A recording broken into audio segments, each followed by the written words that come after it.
Today we have this 1916 Underwood No.4 antique desktop typewriter. I'm going to show you how to use the functions and make sure they all work.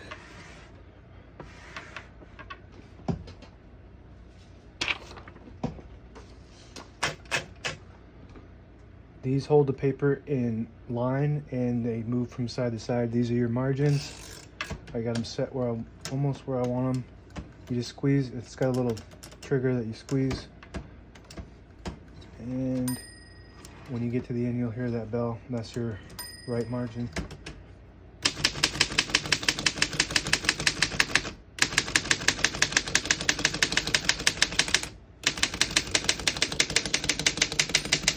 Once you hear the bell, you're at the end of the margin. You hit the line space, get you back to the beginning. It skips 1, 2, or 3.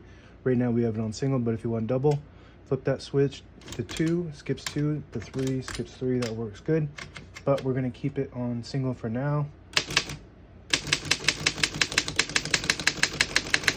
As you can see, all the keys type nice and none of them skip or stick. I'll type a sentence on the next line.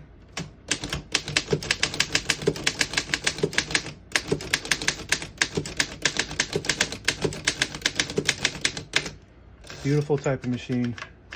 Really like this model. Print looks really good. Over 100 years old and it still types fantastic. To pull the paper out easy, you just flip this switch down on the right side here. This switch right here, it goes up and down. When you switch it down, it unlocks the rollers underneath the platen, allowing you to load thicker paper like carbon copy or cardstock or multiple pages. Make sure you flip that back up before you load the next page or else it won't load. Got a backspace on the left side here. That works good. Sorry, my lighting is off. Shift on each side and a shift lock on the right side. To clear it, you just hit that left shift. Tabulator, so there's tabs that set in the back, and when you hit them, it stops at each one of those tabs. They're located 1, 2, 3, 4 of them, and you pull them down, move them to the side, and they lock into the teeth, just like that, and it'll stop at each one of these. Just like shown, works good. Color selector switch right here. This is blue and this is red. So if you have a dual colored ribbon, right now we have a solid black, but if you had a black and red, the red goes on the bottom. When you're on blue, you're hitting the top portion of the ribbon. When you switch it to the right side, which is red, it's the bottom portion of the ribbon. That works good.